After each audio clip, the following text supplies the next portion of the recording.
Le prophète dira, « Voici ce que je veux repasser dans mon cœur.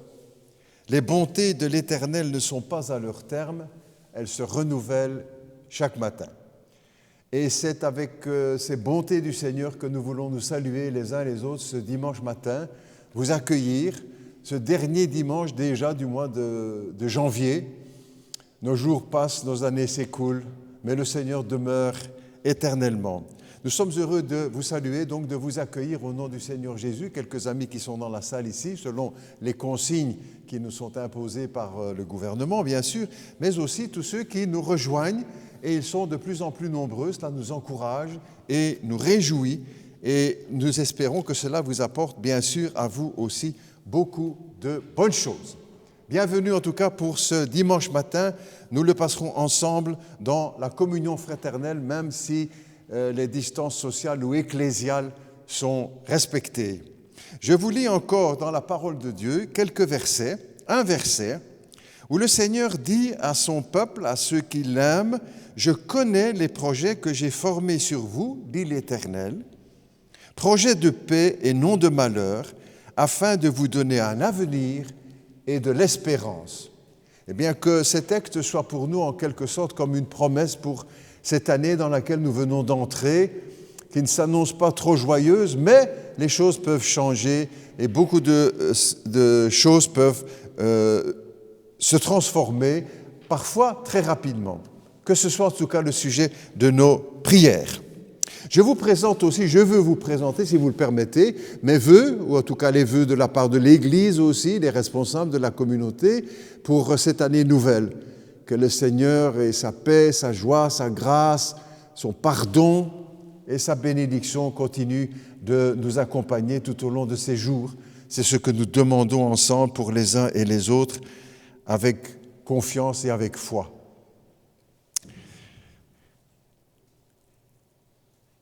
Nous aurons une pause musicale, si vous le voulez bien maintenant, quelques instants.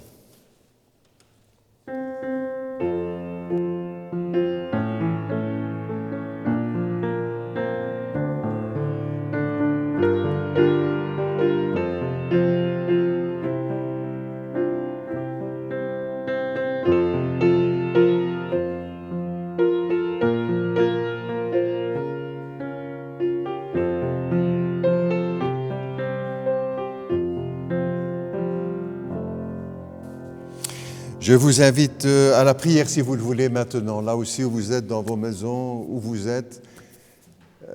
Joignez-vous à la prière avec nous si vous le voulez. Nous nous inclinons ensemble devant le Seigneur. Notre Dieu, notre Père, nous te remercions pour cette journée.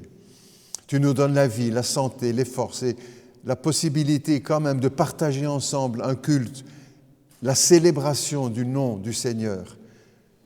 Nous nous présentons devant toi, Père Céleste, pour t'adorer, pour te bénir, pour te célébrer, pour proclamer ton nom. Nous prions, Père Céleste, pour les églises dans le monde entier qui sont éprouvées pour le moment par ces problèmes de Covid. Seigneur, nous prions que tu veilles sur ton Église. Tu le fais, ce n'est pas à nous de dire ce que tu as à faire. Merci de veiller sur ton Église dans le monde entier qui traverse cette épreuve tellement triste et tellement dangereuse aussi pour la vie des églises. Nous pensons aussi aux chrétiens, nous ne les oublions pas, qui sont persécutés dans le monde, qui souffrent à cause de leur foi et qui choisissent de rester fermes dans la foi. Notre Dieu, merci pour leur exemple. Garde-les, protège-les, cache-les dans ta grâce. Nous prions aussi pour ceux qui sont malades, qui souffrent, qui demandent la guérison. Nous nous joignons à eux pour que tu les rétablisses et que tu les guérisses. Nous pensons aussi à ceux qui doivent être opérés prochainement, que ta paix soit dans leur cœur. Nous pensons aussi à nos jeunes, à nos ados, aux seniors, aux familles, dans ces circonstances particulières. Notre Dieu, que notre foi reste ferme et solide. Nous prions aussi pour que tu nous permettes de reprendre une vie d'église normale très rapidement. Seigneur, nous le souhaitons, des millions de chrétiens de par le monde le souhaitent. Entends nos prières, Seigneur, et veuille répondre à nos attentes. Nous prions pour la prédication du pasteur Jean-Marie Thomas pour ce matin, que tu le conduises par ton esprit et que la parole qu'il partagera avec nous soit une richesse pour ton peuple, pour l'Église, pour tes enfants. Nous prions aussi demain pour tous les pasteurs qui, dans le monde, vont se lever pour annoncer la parole du Seigneur. Et en terminant notre prière, nous renouvelons notre requête pour le pardon. Accorde-nous ton pardon, Père Céleste. Nous reconnaissons que nous avons sans cesse besoin de ton pardon. Et c'est pourquoi nous revenons aussi sans cesse auprès de toi, avec l'assurance que le sang de Jésus-Christ nous purifie et nous lave de tout péché et de toute iniquité. Que le nom du Seigneur soit béni, le Père, le Fils et le Saint-Esprit. Amen.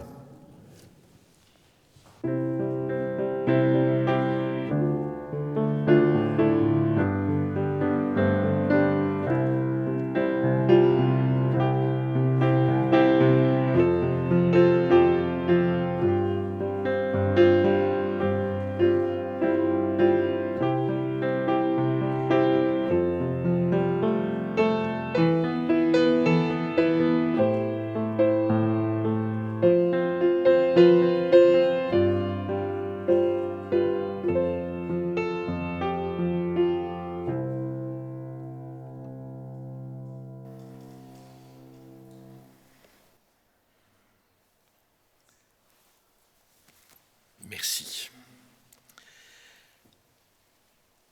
Ce matin, je dirais que j'ai pris le chemin de Marcinelle avec joie, parce que j'ai toujours de la joie quand je viens dans la maison du Seigneur, ici à Marcinelle.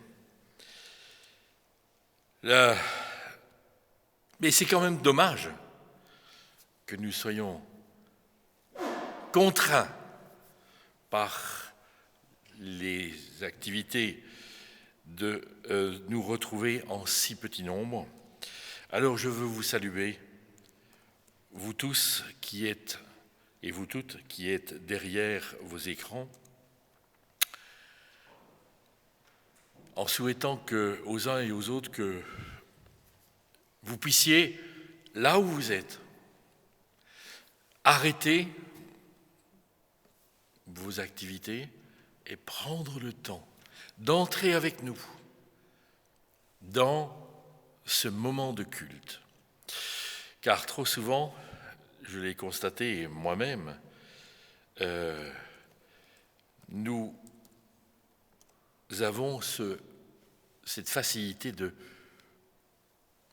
sortir du culte pour faire autre chose que ce que nous devrions faire si nous étions en présence du Seigneur. Soyons dans cette présence du Seigneur et participons au culte qui lui est dû. Ce matin,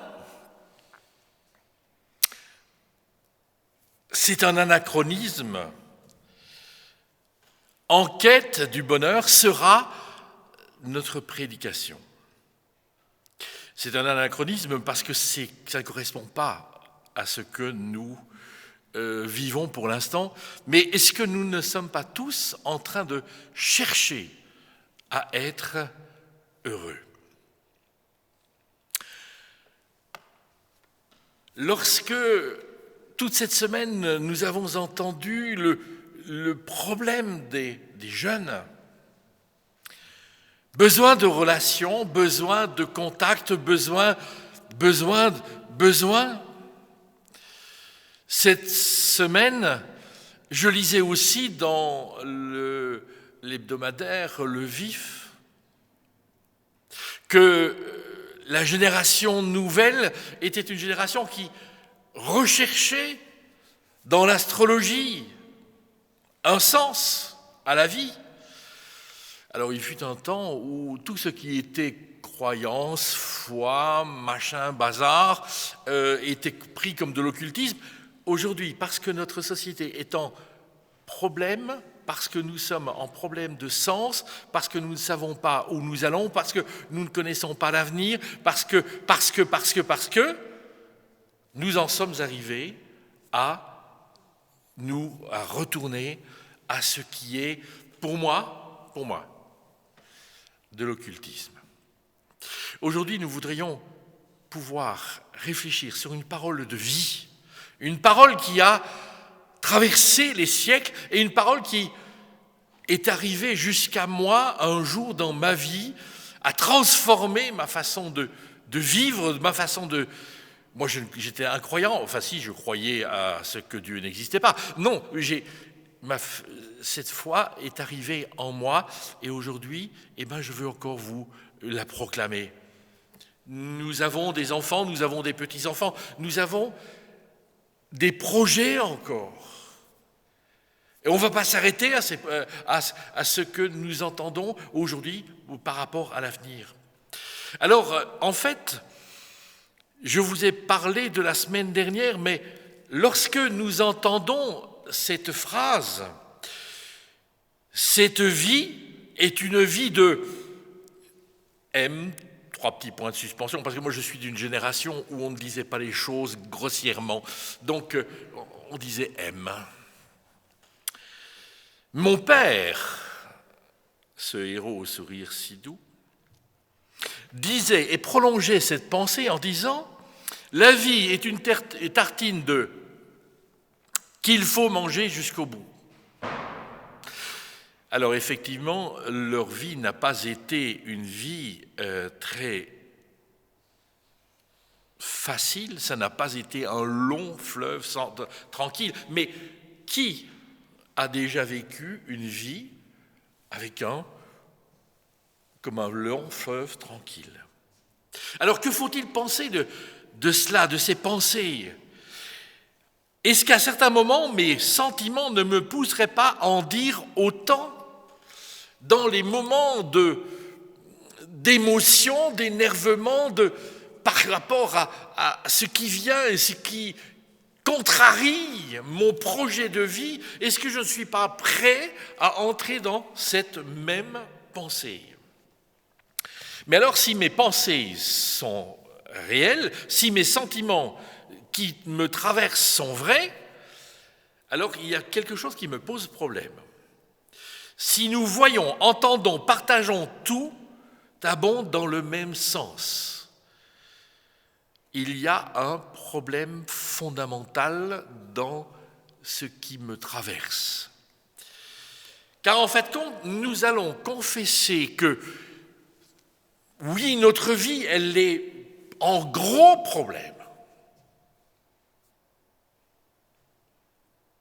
mais nous confessons aussi le dimanche, et j'espère quand même pour vous aussi certains jours de semaine, que Dieu est Dieu, qu'il est celui qui est le créateur du ciel et de la terre. En dehors de lui, rien ne peut créer. Nous ne pouvons que faire. C'est lui qui a tout créé, donc c'est lui qui est le souverain, c'est lui qui règne, c'est lui qui contrôle toute chose. Il y a un souci, et on devient quasiment schizophrène, dans le sens où nous confessons une chose, et puis en nous, il y a une autre pensée qui vient. Alors, si nous confessons que Dieu est Dieu, et que tout trouve en lui son origine, est-ce qu'il faut alors penser aussi que Dieu ne veut pas le bonheur de l'être humain? Cela a-t-il du sens? Je vous invite à ouvrir la parole de Dieu dans le psaume 1 et lire le verset 1. Donc le livre des psaumes, il s'ouvre par un verset avec un mot. Et ce mot, il m'interpelle, heureux. Heureux ceux qui ne suivent pas les conseils des gens sans foi ni loi, qui ne s'arrêtent pas sur le chemin de ceux qui se détournent de Dieu, qui ne s'assied pas avec ceux qui se moquent de tout. Heureux. Alors il faut que nous confessions que Dieu n'est pas contre la notion de bonheur. Heureux se retrouve dans la Bible. S'il n'est pas contre, cela veut dire nécessairement qu'il est aussi pour le bonheur de l'être humain, de vous et de moi. Jésus n'a pas dit autre chose, car en fait, quand on reprend ce livre, cet évangile de Matthieu, que l'on retourne au sermon sur la montagne, dont notre pasteur a parlé tout à l'heure, le sermon sur la montagne, il commence par quoi ? Il commence tout simplement en Matthieu chapitre 5, versets 1 à 11. Nous allons lire ces versets. Quand Jésus vit ces foules, il monta sur une montagne, il s'assit, ses disciples vinrent auprès de lui et il se mit alors à leur donner cet enseignement. Je voudrais qu'on puisse s'arrêter sur deux mots. Jésus monte sur la montagne et il s'assit. Il y a quelque chose que là, nous devons bien comprendre. Car en fait, qui est monté sur la montagne ? Qui est monté sur la montagne avant Jésus ? Vous me direz, il y en a beaucoup. Mais en tout cas, il y a un événement qui est fondamental dans le peuple d'Israël, dans tout l'Ancien Testament. On fait tout le temps référence à Moïse. Moïse qui monte sur la montagne. Et il monte sur la montagne pour quoi ? Pour recevoir la loi. Jésus monte sur une montagne comme Moïse a monté sur une montagne, non pas pour recevoir une loi, mais pour dire. Et dire une loi. Et le deuxième mot qui m'intéresse, c'est s'asseoir. S'asseoir, en fait, peut-être qu'aujourd'hui les choses sont très différentes, mais celui qui a autorité, il s'assied dans la chair de Moïse. Les autres écoutent debout. On devrait peut-être inverser les choses dans nos cultes. C'est que le pasteur soit assis et que tout le monde soit debout pendant le culte. Bon, restons sur notre histoire. En fait, Matthieu annonce et vient dire une petite chose en introduisant ce texte-là. Ce qui va être dit est de l'ordre de la loi donnée et l'autorité dont notre pasteur déjà a parlé tout à l'heure. Heureux ceux qui se savent pauvres en eux-mêmes, car le royaume des cieux est à eux. Heureux ceux qui pleurent, car Dieu les consolera. Heureux ceux qui sont doux, car ils recevront la terre que Dieu a promise. Heureux ceux qui ont faim et soif de vivre, comme Dieu le demande, car Dieu exaucera leurs désirs. Heureux ceux qui ont de la compassion pour autrui, car Dieu aura de la compassion pour eux. Heureux ceux qui ont le cœur pur, car ils verront Dieu. Heureux ceux qui créent la paix autour d'eux, car Dieu les appellera ses fils. Heureux ceux qu'on persécute, parce qu'ils n'agissent pas comme Dieu le demande, parce qu'ils agissent comme Dieu le demande, car le royaume des cieux est à eux. Heureux êtes-vous si les hommes vous insultent, vous persécutent et disent faussement toutes sortes de mal contre vous parce que vous croyez en moi. Alors, il y a des heureux qui sont là et qui sont « Oh, wow, chouette !» Heureux ceux qui pleurent, là, il faudrait comprendre cela. Le mot « heureux ».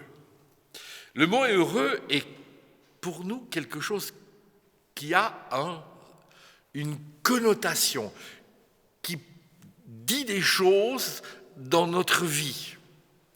Mais ici, dans la Bible, c'est très clair. L'annonce est claire. Oui, Dieu veut notre bonheur. Il désire que l'être humain soit heureux. C'est en tout cas son projet.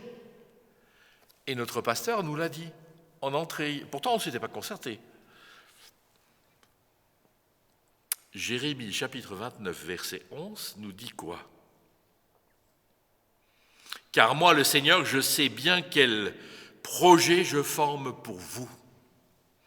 Je vous l'affirme, ce ne sont pas des projets de malheur, mais des projets de bonheur. Je veux vous donner un avenir à espérer. » Des projets de bonheur. J'insiste sur la notion de bonheur, car en fait compte, lorsque l'on prend une traduction et qu'on en prend une autre, le mot va changer. Et on pourrait trouver, d'ailleurs dans nos traductions françaises, des projets de paix. Pourquoi ? Pourquoi y a-t-il tellement de sortes, de façons de traduire et de dire paix, bonheur, ça ne rime pas chez moi ensemble. Et pourtant, si nous retournons au texte hébreu, oui. Oui, car en fait compte, bien souvent, nous avons l'impression que le bonheur, c'est une carte d'annonce, de mariage, tout va aller. Il y a donc toute une dimension dans ce que nous appelons le bonheur, un contexte, une historique, du social. Tout ça, en fait compte, a fait en sorte que notre compréhension soit celle que nous sommes aujourd'hui. Mais moi, je voudrais vous amener aujourd'hui à comprendre le trajet du Seigneur. Ce que le Seigneur dit effectivement. En fait, ce que nous pensons réduit le sens de la notion de bonheur. En fait, lorsque nous lisons l'Écriture, Dieu dit, Dieu parle. C'est l'Éternel, c'est le Seigneur. Le Seigneur dit, j'ai des projets. Le Seigneur, pour moi, c'est important à redire et à retrouver le sens de ce qui se cache derrière l'Éternel. L'Éternel, c'est celui qui s'est manifesté à Moïse dans le buisson ardent et qui a promis de faire sortir son peuple du pays de l'esclavage. L'Éternel, pour moi, dans la Bible, le plus souvent d'ailleurs, ça se traduit par une dimension de libération, de salut. C'est le Dieu qui est proche. Alors c'est autre que celui qui est le créateur du ciel et de la terre. Il est celui aussi qui s'approche des hommes et des femmes et qui vient pour les sauver, qui vient pour les libérer. Et puis, il y a donc dans ce verset la dimension des pensées de shalom. Voilà le souci. En hébreu, on dit des pensées de shalom. Mais shalom est un mot qui a tellement de sens qu'il est difficile d'en choisir un. Alors bien souvent, on réduit shalom à paix. Mais quand j'ai dit paix, j'ai encore rien dit. Car en fait compte, shalom vient d'un verbe shalom en hébreu, qui veut dire être complet. Donc quand je ne suis pas en paix, ça veut dire quoi ? Ça veut dire que je suis divisé. Si je suis malade, je suis divisé entre la santé et la maladie. Si je suis en guerre, je suis divisé. Et donc, en fait, compte, shalom, c'est retrouver le sens d'être complet. Donc, en fait, compte, lorsque je retrouve la santé, je suis guéri. Ça pourrait être traduit par guéri. Dans certains versets, c'est comme ça qu'on le traduit. Lorsque le malheur me quitte et que je retrouve le bonheur, je suis complet. Il y a toujours cette notion d'être un. Alors, c'est vrai que dans la parole, nous avons, dans la prière de Jésus, Jésus dit, le Père et moi, nous sommes un. Cette dimension d'être dans l'unité, c'est sa prière aussi, qu'il soit un comme nous sommes un. Que le couple, quel est le projet du couple ? C'est très clair, hein ? L'homme quittera son père et sa mère, il s'attachera à sa femme et ils deviendront un. Donc c'est toujours cette dimension de retrouver cet idéal qui est d'être complet. Et shalom, des pensées de shalom, c'est de cela. Donc des pensées de perfection, d'être saint, S-A-I-N, d'être du bien-être, de la paix, etc., etc. C'est cela que Dieu veut pour nous. Donc, heureux, ce n'est pas le projet de Dieu comme ça. Non, il y a quelque chose de bien clair. Il y a une dimension que nous devons découvrir et qui est autre que celle dans laquelle qui nous a été communiquée par notre éducation, par notre mode de vie, par la société dans laquelle nous sommes. Alors, moi je pose la question, pourquoi ce bonheur ne s'inscrit-il pas tous les jours dans les pages de ma vie ?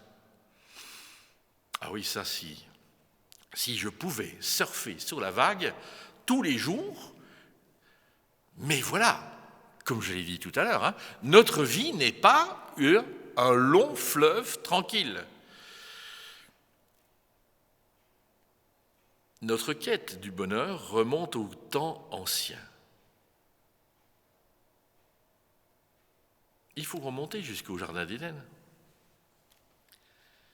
Là, il y avait une communion entre l'homme et la femme et le Créateur.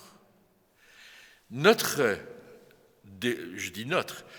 désobéissance, à nous humains, ça a été de vouloir être Dieu et de vouloir faire autrement et de dire autre chose que ce que Dieu avait dit. C'est de là que vient notre désobéissance. Mais alors aussi, cette désobéissance amène à quoi ? À une séparation. Séparation d'avec notre Créateur. Nous sommes sortis du plan initial. À la place du bonheur, quand nous relisons le début de la Genèse, nous allons voir qu'il il y a les paroles d'accusation. Quand on sort de l'obéissance à Dieu, on entre dans l'accusation. C'est pas moi, c'est la femme que tu as placée à côté de moi. L'accusation d'Adam, c'est tout simplement d'accuser Dieu, parce que si Dieu n'avait pas mis la femme à côté de lui, ça ne serait pas arrivé. Il y a les accusations qui sont portées sur les uns, sur les autres, et cette accusation va engendrer quoi? Engendrer des enfants qui vont eux-mêmes être des enfants de colère, et où les frères se détruisent, et où, en fin de compte, Caïn va tuer son frère Abel. Et c'est l'engendrement des souffrances, c'est l'engendrement de la mort, c'est l'engendrement des deuils, et ce n'est pas pour cela que Dieu nous avait créés. Heureux, c'est le projet de Dieu. Est-ce que nous pouvons réintégrer le projet initial? Et revenons à notre psaume 1. Heureux, qui ne suit pas les conseils des gens sans foi ni loi, qui ne s'arrête pas sur le chemin de ceux qui se détournent de Dieu, qui ne s'assied pas avec ceux qui se moquent de tout. Des gens sans foi ni loi. Dans quel contexte est-ce que nous vivons? Qui ne s'arrête pas sur le chemin de ceux qui se détournent de Dieu. Dans quel contexte est-ce que nous vivons aujourd'hui? Qui ne s'assied pas avec ceux qui se moquent de tout. Dans quel contexte est-ce que nous vivons aujourd'hui? Heureux. Alors là, il faut encore que nous arrêtions un tout petit peu. Le premier mot du psaume 1, heureux, en français, c'est un qualificatif. En hébreu, ce n'est pas un qualificatif. Ashrei.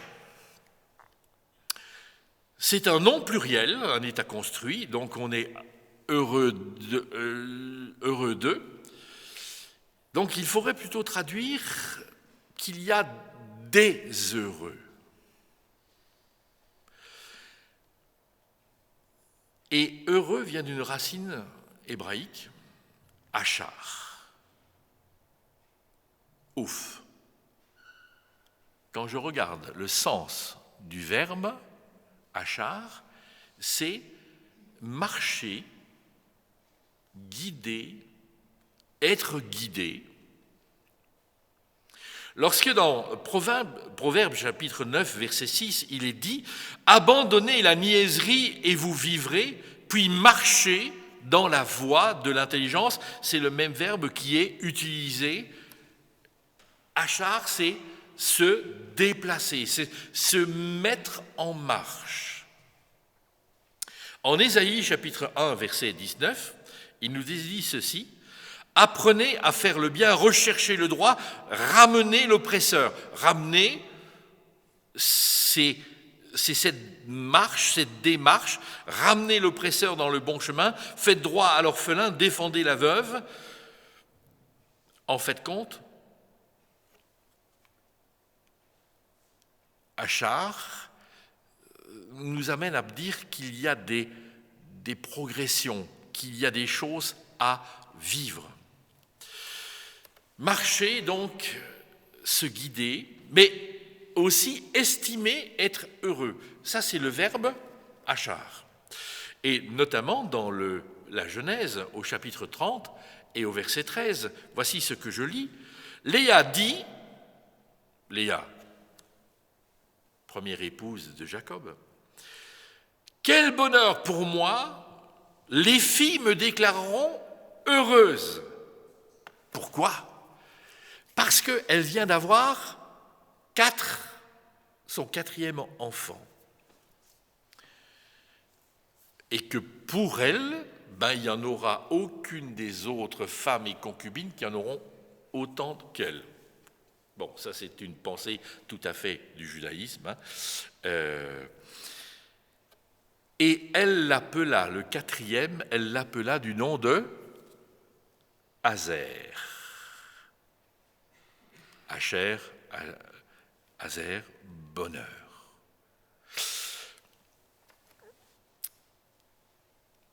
Marcher,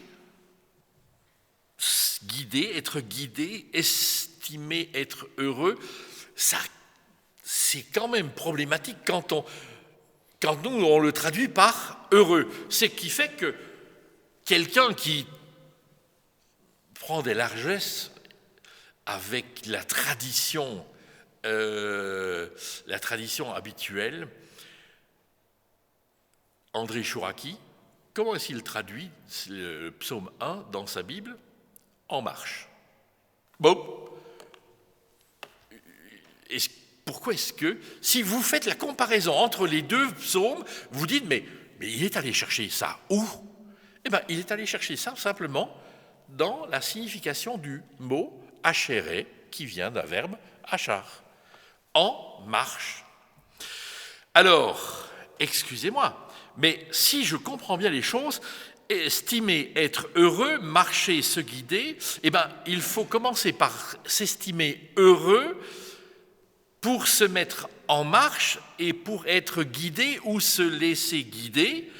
Quelque part, ça nous invite non pas à considérer que le bonheur, c'est un état, voilà le problème, hein.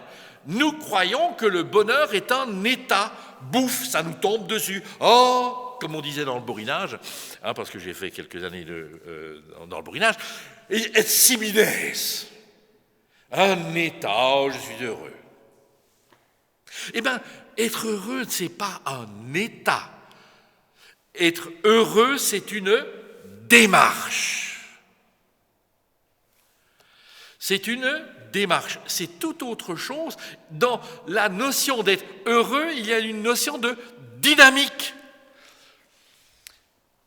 Le bonheur, donc, n'est pas une bénédiction qui nous tombe dessus, ni un état dans lequel on baigne, mais une notion dynamique, guidée. C'est l'idée d'être accompagné pour pouvoir progresser vers un but.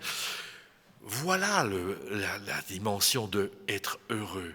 C'est savoir qu'à côté de nous, nous avons un Dieu qui prend soin de nous, un Dieu qui veut que nous vivions mieux et qui va nous accompagner vers un ailleurs.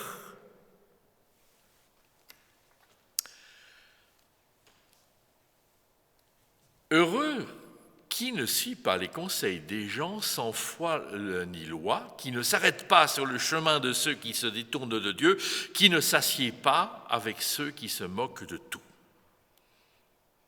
Premier conseil négatif, qui ne suit pas.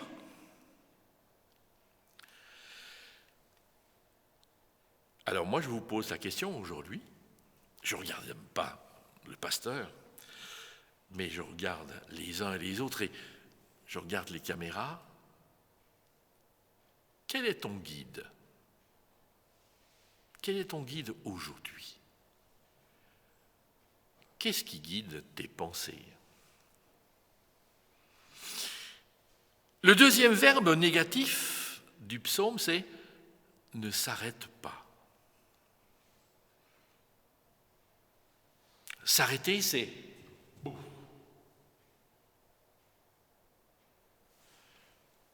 être bloqué. Qu'est-ce qui bloque ta vie aujourd'hui?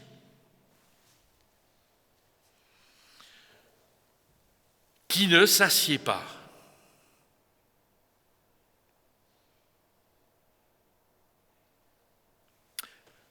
Et moi je pose la question, d'où viennent les conseils qui nourrissent ton âme, ta vie, aujourd'hui?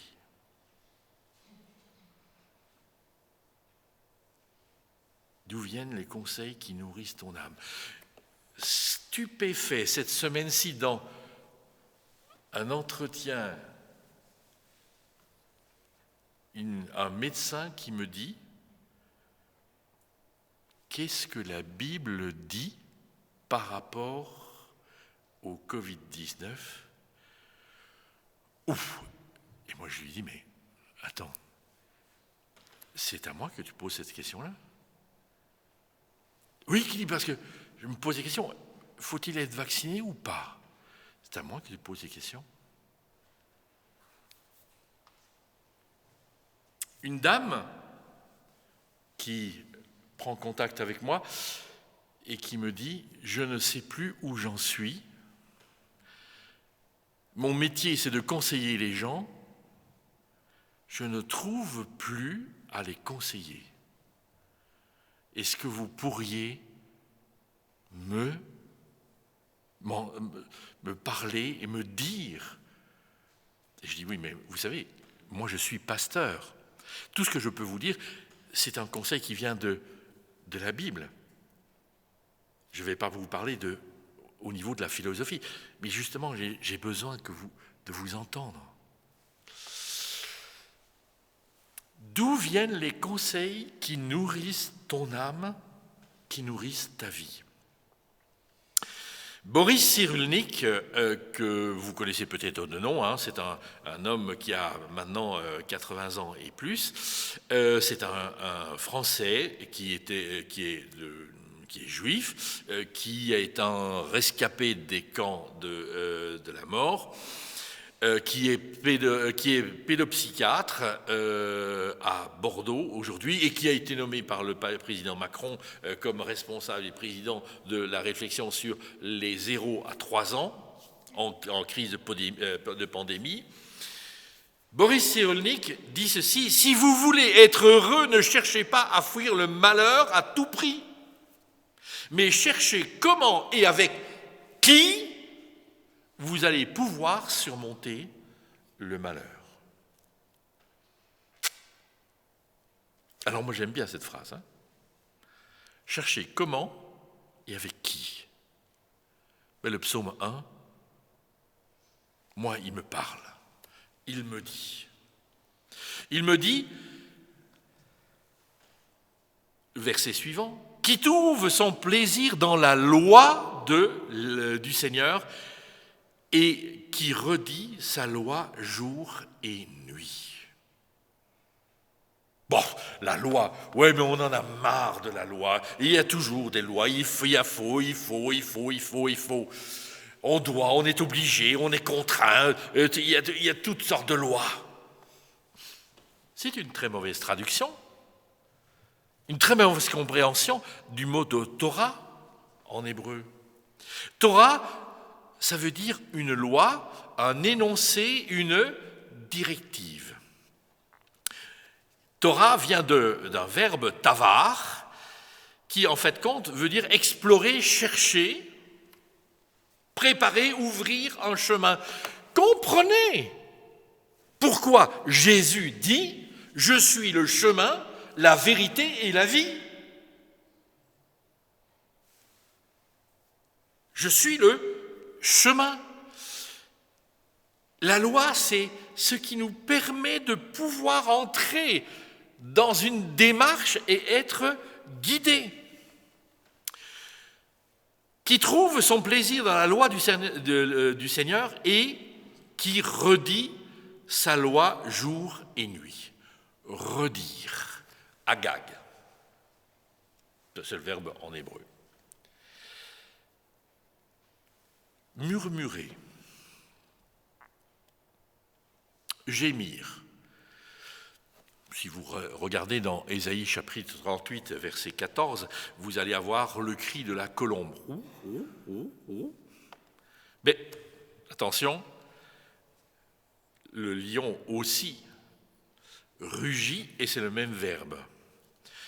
En fait, compte, il y a quand même une différence entre le cri de la colombe et le cri du lion. Vous êtes d'accord avec moi ? Mais en fait, compte, c'est ce qui est intérieur. C'est la même chose. Cela provient de l'intérieur de soi.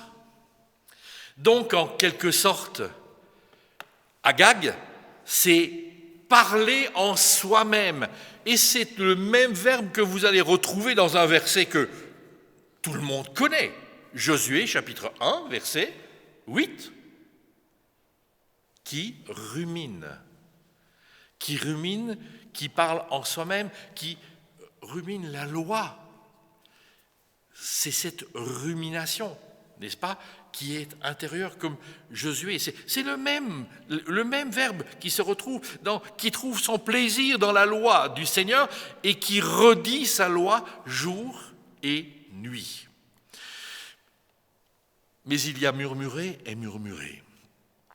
Le psaume 2, verset 1.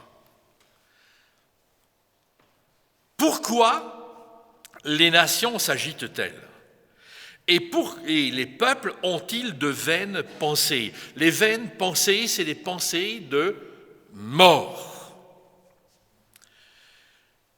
Des grondements inutiles, ça c'est une autre façon de dire pensée vaine. C'est la même utilisation, le psaume 1 et le psaume 2 utilisent le même mot, agag, mais dans un sens négatif. Alors moi je pose la question, que rumines-tu ? Car en fait compte, il y a ruminer et ruminer, n'est-ce pas ? Il y a le fait d'avoir des pensées vaines, des pensées négatives, c'est-à-dire des pensées de mort,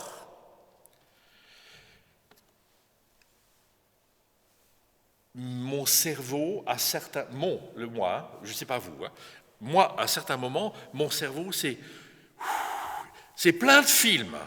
Il y a des scénarios, ou des scénarii, je ne sais pas comment vous utilisez le mot, il y a des scénarios plein, mon cerveau, prêt à exploser. 3 heures du matin, je me réveille, et ça fonctionne, et ça fonctionne, et ça fonctionne. Mais à côté du négatif, il y a le positif.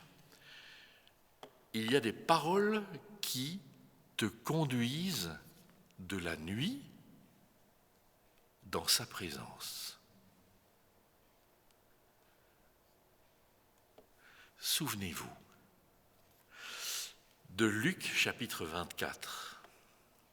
Jésus est ressuscité, nous sommes le dimanche de Pâques.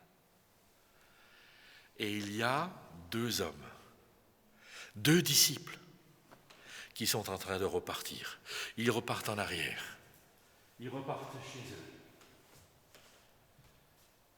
Ils repartent chez eux, déçus. Oui, ils ont entendu parler de la résurrection. Oui, ils ont entendu. Non, ils sont dans leurs pensées. Jusqu'au moment où ils vont ouvrir les yeux sur une réalité. Jésus est là, près d'eux, à leur table. Pendant que, chemin faisant, c'était Jésus qui leur parlait. Notre cœur, dit-il, ne brûle-t-il pas ? Voilà, en fait compte, heureux, c'est le projet de Dieu. C'est le projet de Dieu pour toi. Maintenant, grande question, est-ce que tu veux aussi de son projet dans ta vie, ou tu veux continuer à vivre ta vie sans lui ? Alors si tu veux vraiment vivre ta vie avec lui, alors viens à Jésus. Dans la première épître de Pierre, chapitre 2, versets 2 et 3, « Comme des enfants nouveau-nés, aspirez au lait non frelaté de la parole, afin que par lui vous croissiez dans le salut. Si vous avez goûté la bonté du Seigneur, Dieu est bon. Dieu est bon. Dieu veut que tu sois heureux. Il y a les aléas de la vie. Elles sont là, ces aléas et nous en sommes affligés à certains moments. Mais nous pouvons traverser cela en sa compagnie, se laisser guider par lui pour, en fin de compte, revenir au départ, à l'Éden du départ, en fin de compte, entrer dans le royaume où là, il n'y aura plus ni deuil, ni mort, ni souffrance. Mais pour traverser le chemin d'aujourd'hui jusque-là, Dieu peut nous accompagner. Est-ce que tu le veux? Est-ce que tu veux accepter Jésus dans ton cœur?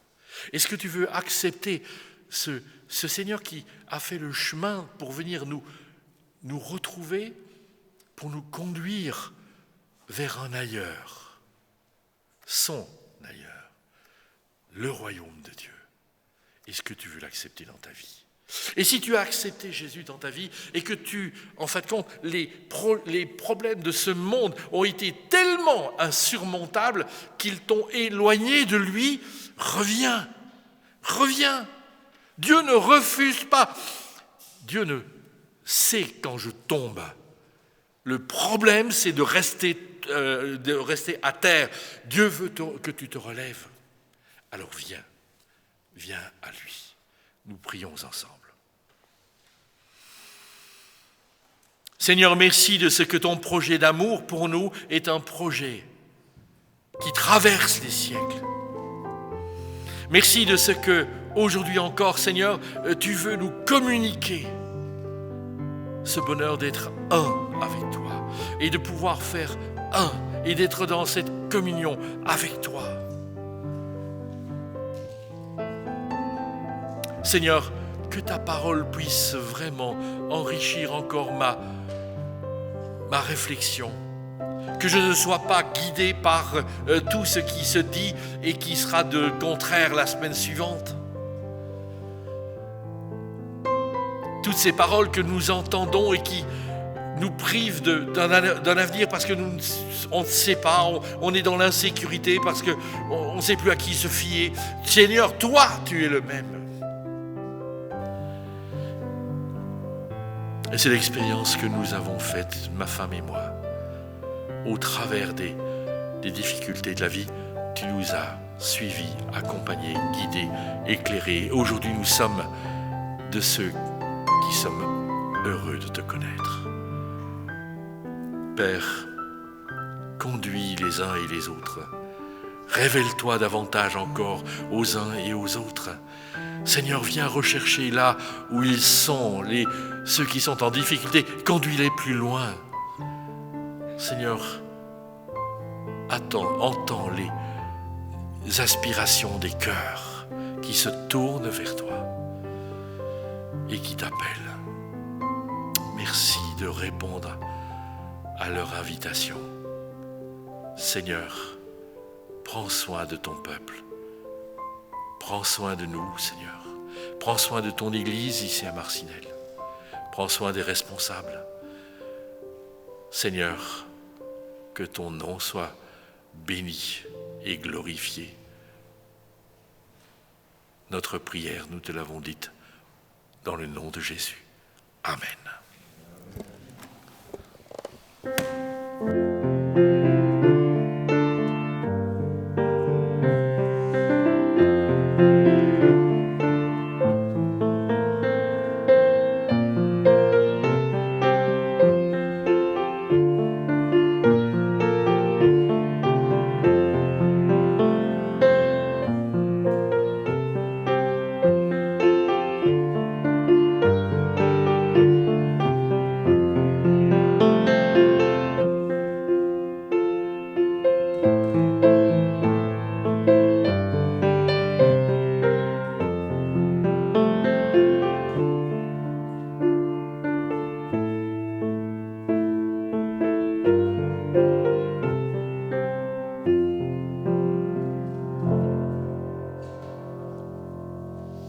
Merci à notre frère, le pasteur Jean-Marie Thomas, pour le partage de la parole ce matin sur un sujet tellement important, une place tellement importante dans nos vies, cette question du bonheur.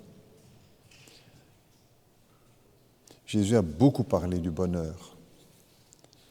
Et dans les Écritures, nous retrouvons aussi beaucoup de phrases où il est question encore du bonheur. Heureux celui à qui la transgression est remise. Le bonheur passe par le pardon de Dieu. C'est lui qui peut nous le donner, qui peut nous l'offrir gratuitement, parce que nous ne pourrons pas l'acheter, nous ne pourrons pas le payer, il nous l'offre. Heureux celui à qui la transgression est remise. Et pour que ce bonheur puisse nous être accordé aux uns et aux autres, c'est le Seigneur Jésus qui y a pourvu à la croix de Golgotha, en offrant sa vie, en offrant son corps, son sang, pour que le bonheur de son pardon puisse remplir nos vies. Et dans les églises, depuis 2000 ans maintenant, au travers des siècles, l'Église s'est souvenue du sacrifice de Jésus. Parce que Jésus en a donné l'ordre à son Église. Faites ceci en mémoire de moi, en parlant du pain que nous partageons et du vin que nous buvons, qui sont les symboles du corps de Jésus. En prenant le pain, nous ne mangeons pas le corps de Jésus. Nous le faisons en mémoire du corps de Jésus. En buvant le vin, nous ne buvons pas le sang de Jésus, mais nous nous souvenons de ce sang qui a coulé à la croix de Golgotha. Et ce matin encore, nous vous invitons à partager ce repas, peut-être là où vous êtes, chez vous. Nous savons que l'idéal, c'est de partager ensemble le pain, le vin dans la communion de l'Église. Mais ces circonstances qui durent maintenant depuis près d'1 an ne peuvent pas nous tenir éloignés du sacrifice de Jésus. Chez vous, si vous le voulez, vous pouvez aussi prendre le pain et le vin pour vous souvenir également de la mort de Jésus, de sa victoire, du bonheur qu'il veut nous accorder dans son pardon. Et je vous invite, avant de prendre le pain et le vin, à la prière. Notre Dieu, notre Père, nous te remercions parce que tu as pour tes enfants des projets de bonheur, non pas pour nous le parachuter du ciel, mais pour nous conduire jour après jour sur le chemin de la vie, le chemin du bonheur, le cheminement que tu as préparé pour nous. Père Céleste, nous voulons te remercier parce que dans ce cheminement, tu es venu vers nous par ton Fils Jésus-Christ et tu nous accordes le pardon de nos péchés. Merci pour le pain qui nous rappelle le corps de Jésus, que Dieu est venu sur cette terre dans une chair semblable à la nôtre, hormis le péché. Merci pour le vin qui nous rappelle le sang de Jésus, le sang du pardon, le sang de la grâce, le sacrifice du Fils de Dieu à la croix de Golgotha. Bénis ce repas, bénis notre communion, même si elle est distanciée, que nous puissions tous ensemble, par ton esprit, être dans cette communion les uns avec les autres et avec le Seigneur. Nous te le demandons en Jésus. Amen. Le pain que nous partageons nous rappelle le corps du Seigneur. Prenez, dit Jésus, mangez, faites ceci en mémoire de moi.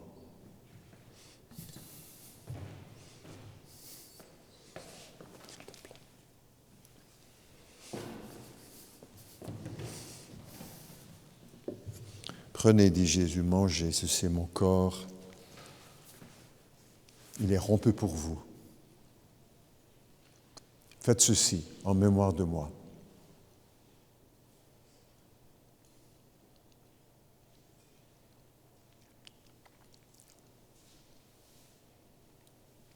De même, après le souper, Jésus prit la coupe. Il rendit grâce, la distribua entre ses disciples, leur disant, prenez, buvez, ceci est mon sang. C'est le sang de la nouvelle alliance et il est répandu pour la rémission des péchés. Faites ceci en mémoire de moi.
Ce cantique nous invite à venir à Jésus-Christ tel que je suis sans rien à moi, sinon ton sang versé pour moi.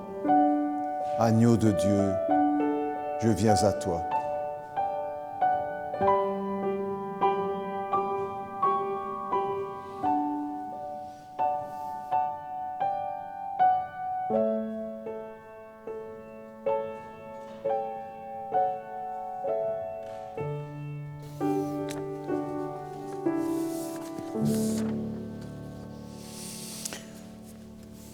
Chers amis, frères et sœurs, nous arrivons à la fin de notre rencontre, de ce partage, de ce culte, dans des circonstances particulières. Nous cessons de le redire, mais il faut le rappeler, bien sûr.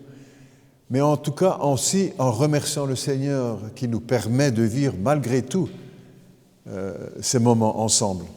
Et beaucoup d'églises dans le monde agissent de la même façon que nous pour garder contact avec les frères et sœurs par la communion fraternelle au travers de ces moyens modernes. Merci au Seigneur aussi d'avoir conduit notre Église dans ce chemin-là depuis une année ou deux en tout cas, pour que nous soyons prêts pendant cette période particulière à laquelle nous ne nous attendions pas. Mais le Seigneur, lui connaissant toutes choses, avait préparé cela dans sa grande sagesse. Nous le remercions, nous lui rendons grâce. Nous remercions encore toute l'équipe qui travaille à la sono et aux vidéos pour transmettre ces cultes là dans le monde. Que Dieu bénisse en tout cas sa parole. Quelques mots encore, si vous le voulez, avant de terminer. Nous rappelons aussi que si des amis ne savent pas suivre ces cultes par Internet ou toute cette technique moderne, ils peuvent recevoir aussi ou nous communiquer, nous demander des enregistrements sur CD et qui sont disponibles pour enregistrer chaque dimanche. Nous voulons aussi remercier encore tous ceux qui continuent de prier pour la vie de l'Église, qui n'oublient pas de se présenter devant Dieu pour l'Église, pour les frères et sœurs, pour que la parole de Dieu se répande. Merci à chacun, à chacune. Ne baissons pas les bras devant les circonstances difficiles. Nous voulons remercier aussi tous ceux qui continuent de soutenir l'Église par leur offrande, qui n'oublient pas que la vie, quand même, la vie de l'Église continue, même si elle est réduite, mais la vie de l'Église continue. Merci pour ceux qui continuent aussi de soutenir l'Église. Nous remercions aussi à tous ceux qui communiquent l'information autour d'eux pour que d'autres puissent suivre ces cultes sur Internet, etc. Toutes ces belles choses que notre société nous permet de mettre en place.